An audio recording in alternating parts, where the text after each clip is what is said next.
अस्सलामुअलैकुम गाइस। आज मैं आपको Hikvision DVR की हार्ड डिस्क को फॉर्मेट कैसे करते हैं वो आपको बताऊंगा। सबसे पहले आप हम लॉक खोलेंगे।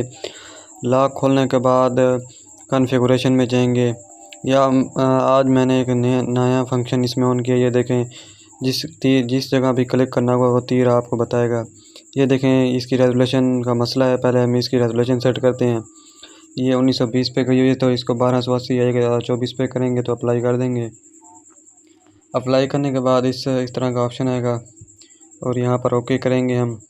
ठीक है, और राइट क्लिक करेंगे, मेन्यू में जाएंगे और यहाँ पर सेटिंग का ऑप्शन है, सेटिंग में जाएंगे और ये सबसे आखिर में रिकॉर्ड का ऑप्शन है और ये तीसरे नंबर पर स्टोरेज का ऑप्शन दिया हुआ है।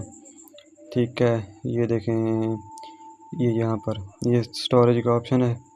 स्टोरेज पर क्लिक करेंगे, इस तरह की हमारी हार्ड डिस्क होगी और यहाँ पर दोनों टिक शो होंगे। टिक करके ऊपर इनिट का ऑप्शन दिया हुआ है, ये देखें, इनिट पर क्लिक करेंगे और ओके कर देंगे। इससे हमारी हार्ड डिस्क फॉर्मेट होगी। इनिट का मतलब फॉर्मेट होता है। ठीक है, मैं आपको जूम करके दिखाता हूँ। ये देखें, हमारी 20% फॉर्मेट हो गई है। ये जो है, ये देखें, अब बढ़ी 87% और इसी तरह 100%। जब ये 100%, ये देखें, ये 100% होगी। 100% होने के बाद RW लिखा आ जाता है। तो ठीक हो गया। ये हमने देखें, पंप पर हमने 5 मेगापिक्सल कैमरा लगाया और ये देखें हार्ड डिस्क का निशान शो हो रहा है। ठीक हो गया।